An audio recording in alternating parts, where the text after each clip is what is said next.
اللہ تعالیٰ نے اس کائنات کو ایک نظام کے تحت پیدا فرمایا ہے اور ایک بڑے ہی خوبصورت نظم و ضبط کے تحت یہ کائنات چل رہی ہے۔ یاد رکھیے گا کہ نظم و ضبط، حسن کاری، خوبصورتی، سلیقہ مندی، یہ کسی بھی کام کو خوبصورت بنا دیتی ہے، لیکن کوئی کام بھی اگر ڈھب اور سلیقے سے نہ کیا جائے، وقت گزارنے کے لیے اور اس موقع کو آگے بڑھانے کے لیے صرف کام کیا جائے تو کام تو ہو جاتا ہے لیکن اس کی خوبصورتی قائم نہیں رہتی۔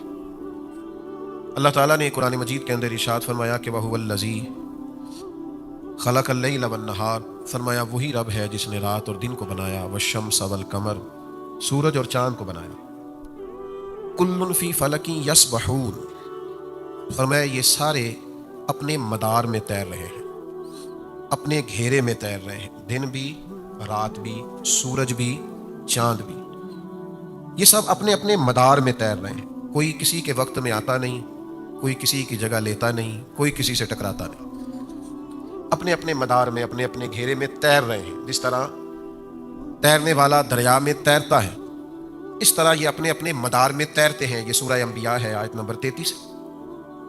اللہ تبارک و تعالیٰ نے ان کو جو ڈیوٹیاں دی ہیں، یعنی جس وقت دن ہوتا ہے اس وقت رات نہیں ہوتی، آپ نے کبھی نہیں دیکھا ہوگا کہ رات بھی ہو اور دن بھی ہو، چاند ہوتا ہے تو پھر سورج اوٹ میں چلا جاتا ہے نظر، اپنے اپنے مدار میں۔ ہمارا یہ مزاج ہے کہ ڈھیروں لوگ ہیں جو اپنے مدار میں کام نہیں کرتے، ان کی جو ڈیوٹی اور ذمہ داری ہوتی ہے ان کا نہیں انہیں پتہ ہوتا، باقی سب کا پتہ ہوتا ہے۔ فلاں ٹھیک نہیں کر رہا، فلاں غلط کر رہا ہے، فلاں ذمہ داریوں کا احساس نہیں کر رہا، فلاں شعبے میں لوگ خراب ہو گئے۔ پہلے بھی شاید میں نے عرض کیا ہو، میرے پاس ایک دوست ایک دفعہ تشریف لائے، بڑے محبت والے ہیں اور ان کا یہ جوتے بنانے کا کارخانہ ہے، تو پوری دنیا پر تبصرہ کر رہے تھے اور کرنا چاہ رہے تھے۔ میں نے ان سے عرض کی بڑی محبت کے ساتھ، میں نے کہا آپ سارے کام چھوڑیں، آپ جوتے صحیح بنایا کریں، آپ ملک کا بہت اچھا فائدہ کریں گے۔ کوئی آدمی چلو ایک دفعہ آپ سے جوتے لے تو ایک سال نکل تو جائے، جوتوں والا خرچہ تو بچے، آپ غریب کی اتنی مدد بس کر دیں کہ جو آپ کر رہے ہیں اس کو صحیح کر کے کر دیں، تو باقی ساری دنیا کی فکر آپ چھوڑ دیں، جس کو اللہ نے جہاں رکھا ہے وہ اپنی ڈیوٹی کرے گا۔ دوسرے کے کام میں مداخلت کرنا نظم و ضبط کو توڑ دیتا ہے۔ یعنی آپ دیکھیے کہ جنگ احد میں مسلمانوں کو بظاہر نقصان کا سامنا کرنا پڑا، اس کی وجہ یہ بنی کہ نبی کریم صلی اللہ تعالیٰ علیہ وسلم نے بعض صحابہ کی ایک درے پر ڈیوٹی لگائی تھی، فرمایا جب تک میں نہ کہوں تم نے اس درے کو نہیں چھوڑنا، یہیں کھڑے رہنا۔ اب جنگ ختم ہو گئی، مسلمان کامیاب ہو گئے، مال غنیمت جمع ہونے لگا، تو بعض صحابہ نے اجتہاد کیا، انہوں نے کہا کہ یہ جو حضور نے فرمایا تھا نا جب تک میں نہ کہوں، اس کا مطلب یہ ہے کہ یہ جنگ کے ختم ہونے تک کی بات، تو اب تو ختم ہو گئی جنگ۔ اجتہاد کیا، رائے دی، تو جو ان کی ڈیوٹی تھی وہ ڈیوٹی چھوڑ کر وہ ذرا دوسرے کام پر آئے، اس کا نتیجہ یہ نکلا صرف اپنی ڈیوٹی چھوڑ کے دوسری ڈیوٹی پہ آئے، اور اخلاص والے تھے، مخلص تھے، ایمان کے اعلیٰ درجے پر فائز تھے، ان کا ایمان کسوٹی ہے دوسروں کے لیے، دنیا کے سب سے عظیم لوگ تھے، لیکن صرف تھوڑی دیر کے لیے اجتہاد میں بھول ہو گئی اور اپنی ذمہ داری چھوڑ کے دوسرے کام پہ وہ لگ گئے، تو اس کا نتیجہ یہ نکلا کہ 70 صحابہ شہید ہو گئے۔ حضرت امیر حمزہ رضی اللہ تعالیٰ عنہ کا پورا وجود کٹ گیا، خود نبی کریم صلی اللہ تعالیٰ علیہ وسلم کو تکلیف آئی، دانت مبارک شہید ہوئے، وجود نور سے خون نکلا۔ یہ ساری آزمائش کیوں بنی کہ وہ جو نظم و ضبط حضور نے دیا تھا بنا کے، اس میں تھوڑی دیر کے لیے بعض لوگوں کو سمجھنے میں اشتباہ پیدا ہوا تو نقصان ہوا۔ ہمارا آج پوری ملت کا اور قومی مزاج یہ بن گیا ہے کہ لوگ ذرا تھوڑا سا دوسروں سے ہٹ کے چلنا چاہتے، نظم و ضبط کے قائل نہیں ہیں، کسی ترتیب کو پسند نہیں کرتے۔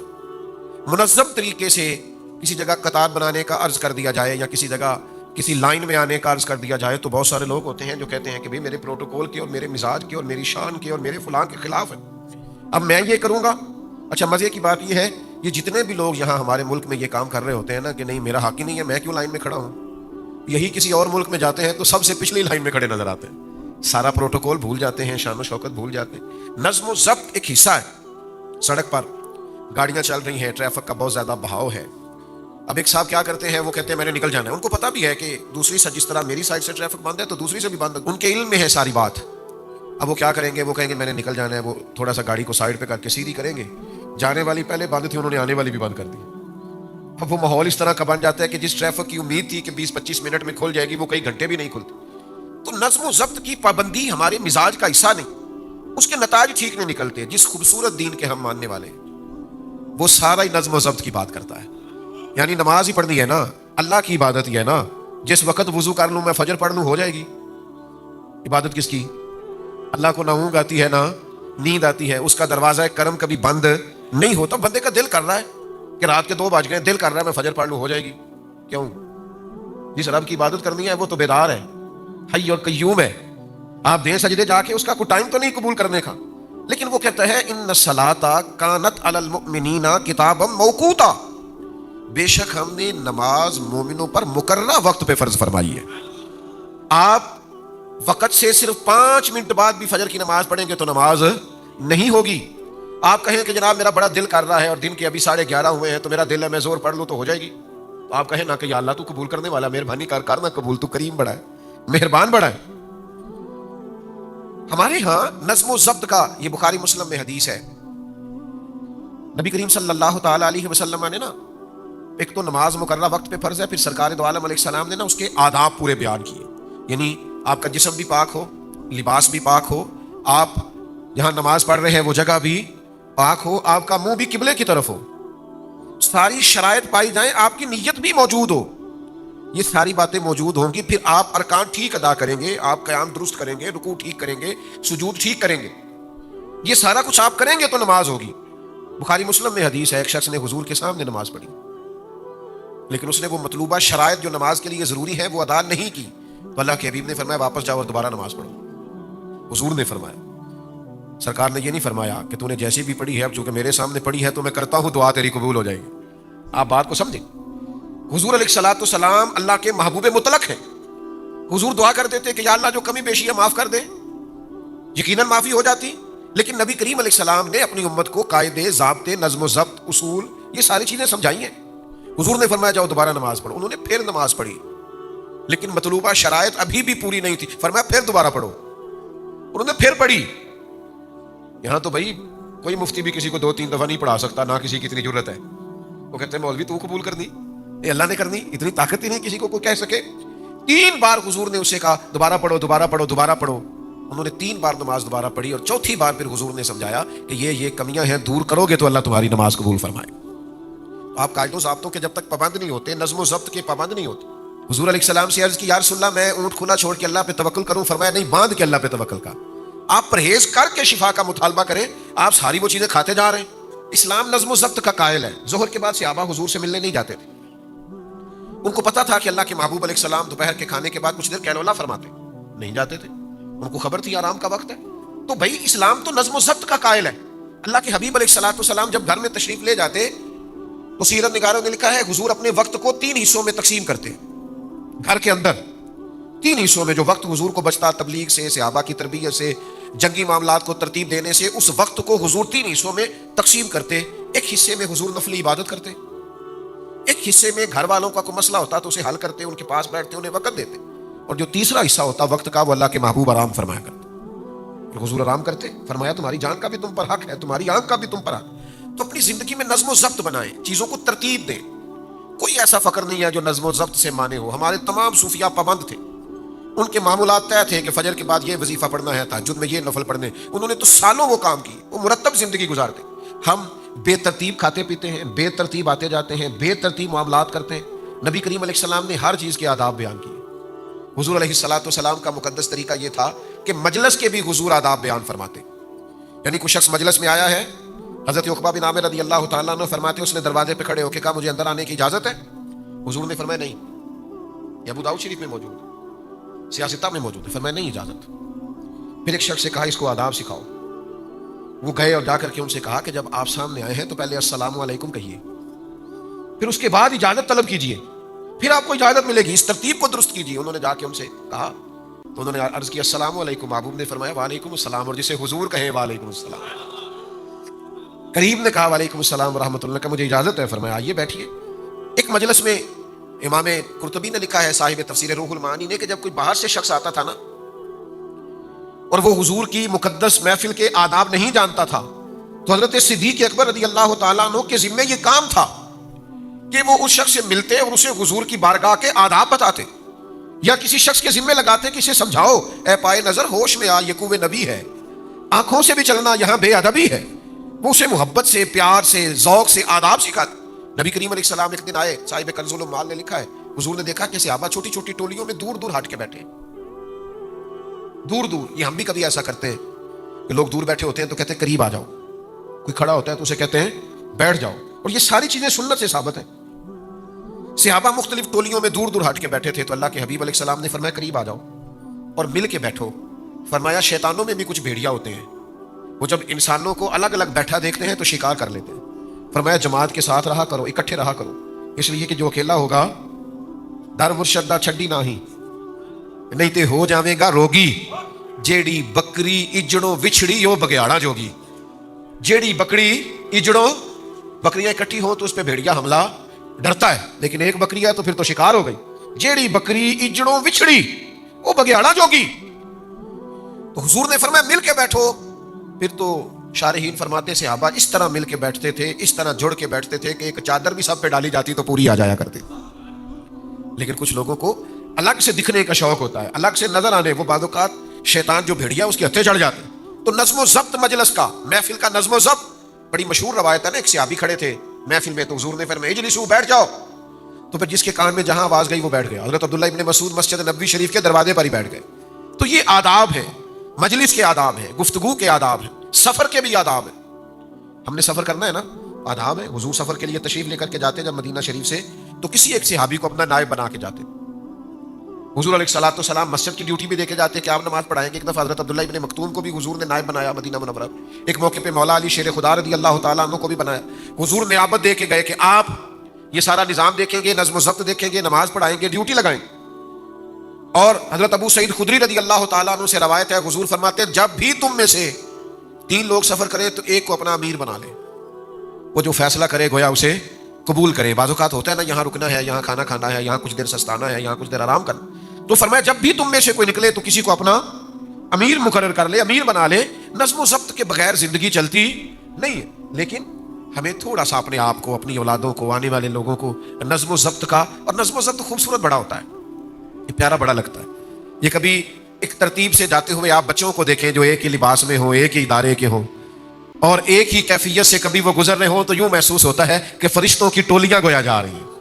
نظم و ضبط شائستگی پیدا کرتا ہے, خوبصورتی پیدا کرتا ہے. اجتماعی ترتیب جو ہوتی ہے وہ ایک نیا ہی انداز ترتیب پا جاتا ہے. لیکن شرط یہ ہے کہ ہم تھوڑے سے نظم و ضبط کے قائل بنے. ہمارے ہاں نا رواج نہیں ہوتا, بلکہ کچھ لوگ ایسے ہوتے ہیں وہ ان کو جلدی بڑی ہوتی ہے. کچھ کہنے لگا ہوں, محبت کے ساتھ دل لگی کرنے لگا ہوں, ان کو جلدی بھی بڑی ہوتی ہے اور کام بھی کوئی نہیں ہوتا. جلدی بھی بڑی ہوتی ہے اور کام بھی کوئی جلدی بھی بڑی ہے, ملنا بھی فٹافٹ ہے, آنا بھی اگلی لائن میں ہے, 2-4 لوگوں کو پیچھے بھی کرنا ہے, ان سے مل کے آپ پوچھیں جناب خیر ہے, کہنے بس سلام کرنی سی. کام بھی کوئی نہیں اور جلدی بھی بہت زیادہ ہے. یعنی ہم مصروف بھی بڑے ہیں اور زندگی میں کام بھی. اس طرح کے لوگوں کا بڑا مسئلہ بن جاتا ہے. وہ کہتے ہیں آپ چھوڑ دیں, پہلے میری سن لیں. نبی کریم علیہ السلام گفتگو فرماتے تو اگر دوران گفتگو کوئی آدمی اپنی بات کرنی شروع کرتا تو اللہ کے محبوب علیہ السلام کا طریقہ یہ تھا کہ حضور اس کی طرف توجہ نہیں فرماتے تھے. جس سے بات کر رہے ہوتے تھے پہلے وہ بات مکمل کرتے. کچھ لوگ فٹافٹ بات کرتے ہیں نا, کہتے ہیں قطع کلامی معاف تے گل شروع, تو میں تو روک دیتا ہوں. میں کہنا جی اسی تے معاف ہی نہیں کیتا, تسی معافی یہاں تے بندوق لے کے منگنی سی نا, قطع کلامی معاف نہیں تے گولی آئی جے. آپ نے کہا قطع کلامی, تو ہم نے تو معاف کیا ہی نہیں, آپ نے بات شروع بھی کر دی. پہلے پوچھ لیں کہ ہم نے معاف کی ہے قطع کلامی. آپ نے قطع کلامی کا کہہ کے آپ نے فٹافٹ گفتگو شروع کر دی. پوچھ تو لیں کہ ہم نے معافی دی کہ نہیں دی. تو آپ کوئی بات کر رہے ہیں اسے مکمل کرنے دیں. نظم و ضبط کا ایک طریقہ ہے, اس کی بات مکمل ہو جائے پھر آپ اپنی بات کر لیں. سلیقہ ہوتا ہے, طریقہ ہوتا ہے. اب تو کچھ ویڈیوز وائرل ہوتی ہیں, کچھ شاید پسند لوگ کسی جلسے میں آ گئے, کسی محفل میں آ گئے, کوئی کسی سیاسی جماعت کا ہے, کوئی کسی کا ہے, کوئی نوجوان بیچارے غیر تربیت یافتہ وہ آ جاتے ہیں, اپنا کیمرہ بھی ساتھ لے کے آتے ہیں, کسی عالم سے سوال کرتے ہیں, سوال بھی ایسا تلخ کرتے ہیں اس کا کوئی وجود نہیں ہوتا. اب وہ اس وقت تھوڑی سی تلخی انسانی طبیعت کا حصہ ہوتی ہے, پھر اس کو وائرل کر دیں گے. اب جو لوگ محفل میں موجود نہیں انہیں حقیقت حال کی خبر اس ویڈیو کو دیکھتے ہیں تو ویڈیو کے اندر جو چیز بنائی گئی ہوتی ہے اس سے متاثر ہوتے ہیں. ایک میرے جاننے والے ڈاکٹر صاحب ہیں, بڑے اچھے آدمی, نمازی ہیں, ایک خانقاہ سے وابستہ ہیں. ان کی ایک ویڈیو وائرل ہو گئی, یہی ہمارے گجرانوالہ کے ایک پرائیویٹ ہاسپٹل میں ہوتے ہیں. میں نے کسی کو نہیں بتایا, مجھے اچھا نہیں لگا, کسی کو وہ ڈانٹ رہے تھے. بندہ بڑا نفیس ہے, مریضوں کی خبر گیری کرنے والا شریف انسان. ویڈیو وائرل ہو گئی, وہ بڑا کسی کو ڈانٹ رہے ہیں اور وہ ویڈیو بنا رہا ہے اور یہ کہہ رہے ہیں کہ میں تینوں لبڑ لینا ہے. وہ کہتے ہیں اس بندے نے آ کے اتنی تلخ بات کی ہمارے ساتھ, اتنی تلخ بات کہ میں بتا نہیں سکتا. وہ کہتے ہیں دہرائی بھی نہیں جا سکتی. اور تھا وہ بیچارہ کوئی بلیک میلر ٹائپ صحافی. کہتے ہیں وہ اس نے بات کی, ہمیں غصہ آ گیا. اب وہ اشتعال انگیزی والی ویڈیو اس نے بنا لی اور پھر اس نے ہم سے مطالبہ کیا کہ میں ڈیلیٹ کروں گا لیکن 5 لاکھ روپیہ لوں گا. کہتے ایسیا کیا چڑھا دیں 5 لاکھ کوئی نہیں. کسی بندے نے نہیں دیکھا کہ وہاں پورا واقعہ کیا تھا. تو یہ کیا ہے بھلا؟ یہ قوم جب اخلاقی طور پر پوری طرح گر جاتی ہے پھر وہ اس طرح کے مظاہرے کرتی ہے. اخلاقی اقدار والے لوگ یہ کام نہیں کرتے. آپ کو پتہ ہے ہم بھی بعض اوقات ویڈیو سے منع کرتے. محفل میں گزر رہے ہیں تیزی سے, ایک شخص کو دیکھا ہی نہیں کہ وہ ہاتھ ملانا چاہ رہا تھا, گزر گئے. رش بڑا ہے, سب سے ملا نہیں جا سکتا, 2 جگہ پہ اور بھی پہنچنا ہے. اب وہ ویڈیو بن گئی, پھر اس کے اوپر یوں کر کے دائرہ لگایا, تکبر دیکھو مولوی صاحب کا ہاتھ نہیں ملایا. اب یہ ویڈیو بنانے والے کی غلطی ہے, اسے خبر ہی نہیں کہ 3 جگہوں پہ اور بھی جانا ہے, رکا جا ہی نہیں سکتا. تو یہ ساری پوزیشن ہوتی ہے. تو نظم و ضبط میں جب ہم آئیں گے, ترتیب کو دیکھیں گے, خوبصورتی پیدا ہو جائے گی. اور آپ یقین کریں زندگی میں ایسے بھی خوبصورت لوگ دیکھے ہیں جنہوں نے کہا میں قربانی دیتا ہوں باقیوں کے لیے. آپ سب سے بات کر لیں, دیکھیں نا, سیکھنا ہی ہے نا کسی سے. میری زندگی کا بہت بڑا حصہ سڑکوں پہ گزرا ہے. ایک جملے سے میں نے بڑا ہی سیکھا ہے. وہ ٹرکوں کے پیچھے لکھا ہوتا ہے, ڈالے کے پیچھے لکھا ہوتا ہے, بڑا مزیدار, سیکھنے والا, تربیت والا. کوئی ہارن دے رہا ہے, کوئی تیزی میں ہے, تو اس نے لکھا ہوتا ہے تو لنگ جا, وہ تھوڑا بھلا ہو جائے. تو لنگ جا ساڈی, اے جڑی ساڈی خیر ہے بڑی مزیدار ہے. یعنی تو لنگ جا ساڈی, چل بھائی تو لنگ جا, کوئی مسئلہ نہیں, تو جیت جانا تھوڑی دیر کے لیے, ہو جا کامیاب, کوئی مسئلہ نہیں. تو اپنی زندگی میں نظم و ضبط کو, حسن کاری کو, خوبصورتی کو لائیں. اچھا کبھی کبھی سب سے نہیں ملا جا سکتا. ہر آدمی کی بات سننا ہر بندے کی بس کی بات نہیں ہوتی. قاضی ایاز مالکی اندلسی شفا شریف میں لکھتے ہیں, نبی کریم علیہ الصلوۃ والسلام نے فرمایا کچھ لوگ ایسے ہیں جو اپنی حاجات مجھ تک نہیں پہنچا سکتے. ویسے تو حضور جانتے ہیں, ہر غلام کا چہرہ حضور جانتے ہیں, لیکن یہ ہماری تربیت کے لیے فرمایا کچھ لوگ اپنی باتیں مجھ تک نہیں پہنچا سکتے. فرمایا جو کسی کی بات مجھ تک پہنچائے گا اس بندے کو قیامت کے دن نہ کوئی خوف ہوگا نہ پریشانی ہوگی. اس نے میرے غلام کا پیغام مجھ تک پہنچا دیا. کتنی بڑی سعادت صرف پیغام دینے والے کے لیے, کہ سارے نہیں پہنچ سکے, لیکن جو وسیلہ ہے, جو ذریعہ, جس کے ذریعے پیغامات پہنچ سکتے ہیں, اس کو اللہ کے حبیب علیہ السلام نے کتنا پسند کیا. جنگ ایمرجنسی کا موقع ہوتا ہے, جنگ خوف کا موقع ہوتا ہے, اضطرابی حالت ہوتی ہے, جنگی ماحول, کہتے ہیں ہم حالت جنگ میں ہیں, سخت موقع ہوتا ہے. لیکن قربان جائیں عرب کے لوگ بڑی بے ڈھنگی سی جنگ کرتے تھے. نبی کریم علیہ السلام نے جنگ کے بھی طریقے بتائے, صف بندی کر کے بتائی. حضور نے بتایا کیسے جنگ لڑنی ہے. نبی پاک علیہ السلام نے فرمایا یہ نہ کرنا دشمن بڑا دور ہو تو تم تیر چلا دو.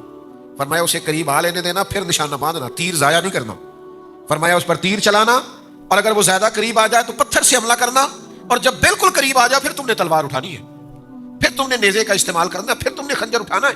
وہ ساری ایک مرتب ترتیب جس سے جنگی حکمت عملی سمجھ میں آئے. کافروں کو نہیں سمجھ آ رہی تھی کہ بدر کے دن حضور نے ریتلی زمین پر کیوں جا کے ڈیرا لگایا.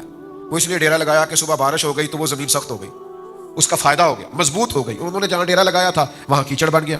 تو میرے عزیز یاد رکھیے گا کہ جنگ کے موقع پر بھی آپ حکمت عملی کا مظاہرہ کریں گے, آپ ترتیب کے ساتھ چلیں گے. جب زندگی مرتب ہو جاتی ہے پھر زندگی بڑی خوبصورت ہو جاتی ہے. مجھے ویسے تو کوئی 20-22 سال ہو گئے یہ گفتگو کرتے, تقریر کرتے, دوران طالب علمی سے ہی بات کرنی شروع کر دی تھی, تو اب بھی کوئی 18 سال تقریباً ہونے کو ہیں یا اس سے زیادہ مستقل جمعہ پڑھاتے ہیں. اور جن لوگوں کو 17 سال ہو گئے میرے پاس جمعہ پڑھتے, انہیں پتا ہوگا کہ کبھی ایسا نہیں ہوا کہ میں 10 منٹ جمعے میں لیٹ ہوا. ہو ہی جاتا ہے نا, کبھی بندہ بیمار بھی ہوتا ہے, کمی بیشی نہیں ہوتی. کہیں ٹائم دیا ہو تو ایسا نہیں ہوتا کہ وہ لوگ باہر گلیوں میں کھڑے ہوں کہ پہنچے نہیں. ایسا ہو جاتا ہے کہ 25 منٹ پہلے پہنچ گئے. بھائی زندگی میں آپ نظم و ضبط بنائیں اگر آپ نے کوئی کام کرنا, آپ چیزوں کو مرتب کریں اگر آپ نے کوئی کام کرنا ہے, آپ طے کریں. یعنی اتنے سالوں میں ایسا نہیں ہوا کہ آج 15 منٹ لیٹ ہیں, آج 18 منٹ لیٹ ہیں, آج 10 منٹ لیٹ ہیں. بس کرنا ہے نا ایک کام تو 1-2 منٹ تو سمجھ میں آتے ہیں. کسی وقت ٹریفک رک گئی, لیکن آپ نے عمر بھر ہر کام ہی دیر سے کرنا ہے. کیسے کام چلے گا, کیسے ترتیب بنے گی؟ جن لوگوں نے یہی آج تک طے نہیں کیا کہ سونا کتنے بجے, اٹھنا کتنے بجے. ہمارے بہت بڑے درویش بزرگ گزرے, حکیم الامت مفتی احمد یار خان صاحب نہیں رحمت اللہ علیہ. ان کی زندگی میں لوگ شکوہ کرتے تھے کہ مفتی صاحب زیادہ پاس بیٹھنے نہیں دیتے. کچھ لوگ جاتے ہیں نا, ان کا خیال ہوتا ہے کچھ خوش گپیاں ہوں, کچھ ٹائم نکلے, کچھ تھوڑا سا سوسائٹی پہ, معاشرے پہ, ارد گرد کے ماحول پر تبصرہ ہو. وہ جی بیٹھنے نہیں دیتے. مفتی صاحب نے قرآن مجید کی تفسیر لکھی ہے, 1 جلد کا 1 پارہ ہے. 8 جلدوں میں شرح لکھی ہے انہوں نے مشکاۃ شریف کی. اگر وہ لوگوں کو پاس بٹھائے رکھتے تو وہ کام جو ان کے وصال کے اتنے سالوں کے بعد بھی لوگ فائدہ اٹھا رہے, میرے جیسے کئی لوگ اس سے نفع اٹھاتے ہیں, اسے پڑھ پڑھ کے اپنا فائدہ کرتے ہیں, وہ کام ہو سکتا تھا. مفتی صاحب اتنے پابند تھے وقت کے, 1 بجے وہ بیان شروع کرتے تھے, جب وہ مائک میں کہتے نا الحمدللہ تو لوگ گھڑیاں ٹھیک کرتے تھے. اللہ کرے میری نئی نسل کو سمجھ میں آئے بات, نوجوانوں کو سمجھ میں آئے. 1.5 گھنٹہ آئینے کے سامنے کھڑے رہتے, 20-20, 25-25 منٹ لیٹ ہونا کچھ مناسب ہی نہیں سمجھتے, 2.5 گھنٹے موبائل پہ بیٹھے. تو زندگی میں جن لوگوں نے بھی کارہائے نمایاں سر انجام دیے ہیں, انہوں نے وقت کی رفتار کو سمجھا ہے, انہوں نے دیکھا ہے تقاضا کیا ہے, انہوں نے نظم و ضبط کو دیکھا ہے, چیزوں کو دیکھا ہے, قاعدے کو سمجھا ہے, اپنی زندگی کو انہوں نے مرتب کیا ہے. آپ کو ٹائم کے مطابق اپنے آپ کو ترتیب دینا ہے. گھڑی آپ کے لیے نہیں رکے گی, وقت ہمارا انتظار نہیں کرے گا. بچے اپنی ترتیب سے بڑے ہو جائیں, ہم اپنی ترتیب سے بوڑھے ہو جائیں, وقت گزرے گا, اپنی اپنی ترتیب سے جو طاقتور جسم ہے اس میں کمزوری آنے لگ جائے, خدا نہ خواستہ تندرست لوگ بیمار نظر آنے لگ جائیں. وقت گزر جائے گا. کرنے کا کام یہ ہے کہ اس وقت سے جلدی سے کام لیا جائے. ابو داؤد شریف میں حدیث ہے, نبی کریم علیہ السلام نے فرمایا جب صبح سورج طلوع ہوتا ہے تو دن اعلان کرتا ہے میں آج آیا ہوں, آج کے بعد نہیں آؤں گا. آج جو 27 مارچ 2026 کا جمعہ آج ہے, یہ 27 مارچ قیامت تک دوبارہ یہ گزر گئی 26 کی 27 مارچ. دن کہتا ہے میں آج آیا ہوں, آج کے بعد دوبارہ نہیں آؤں گا. کچھ کرنا ہے تو کر لو, نظم و ضبط میں آؤ, ترتیب دو چیزوں کو. حضرت عبداللہ ابن عمر رضی اللہ تعالیٰ عنہ گزر رہے تھے اپنے 2-3 شاگردوں کے ساتھ, گھوڑے پہ سوار تھے تو ایک قبر رستے میں بنی ہوئی دیکھی, ویران رستے میں قبر بنی ہوئی. تو تھوڑا آگے جا کے حضرت عبداللہ ابن عمر قبر سے اتر گئے, وضو فرمایا, 2 رکعت نماز پڑھی, پھر گھوڑے پہ بیٹھ گئے. تو خادم کہنے لگے حضور سمجھ نہیں آئی آپ کا یہاں رکنا, نماز پڑھنا. آپ فرمانے لگے ہمیں کوئی زیادہ جلدی نہیں تھی, اتنا ضروری کام نہیں تھا. مجھے قبر نظر آئی تو میرے دل میں خیال آیا کہ قبر والا تو ترس رہا ہوگا نا کہ 2 رکعتوں کا ٹائم ہی مل جائے, تو مجھے تو ملا ہوا ہے. تو میں نے کہا وقت ضائع نہ کروں, میں 2 رکعت نماز پڑھ لوں. وہ ایک بزرگ تھے نا, تو اپنے ساتھ کسی نوجوان کو دیکھا کسی میت کو دفن کر رہے ہیں, تو کہنے لگے بیٹا تمہارا کیا خیال ہے اس بندے کو اگر ٹائم ملے تو یہ کیا کرے, فوت ہو گیا ہے, اب اگر اسے ٹائم ملے تو یہ کیا کرے گا. تو نوجوان عرض کرنے لگا حضور یہ 1 منٹ بھی ضائع نہیں کرے گا, یہ نفل پڑھے گا, عبادت کرے گا, غریبوں کی مدد کرے گا, ماں باپ کی خدمت کرے گا, ذمہ داریاں پوری ادا کرے گا, یہ تو پلٹ کے بھی دنیا کی طرف نہیں دیکھے گا, مر جانا ہے. تو بزرگ اس بچے کو تھپکی دے کے کہنے لگے پتر اسے تو اب دوبارہ ٹائم نہیں مل سکتا پر تجھے ملا ہوا ہے, تو گویا مہربانی کر 2-2 3-3 گھنٹے موبائل پہ ضائع نہ کر, اس چوک میں کھڑا اس چوک میں کھڑا, اپنے وقت کو بچائیں, اپنے وقت کو نظم و ضبط کا حصہ بنائیں.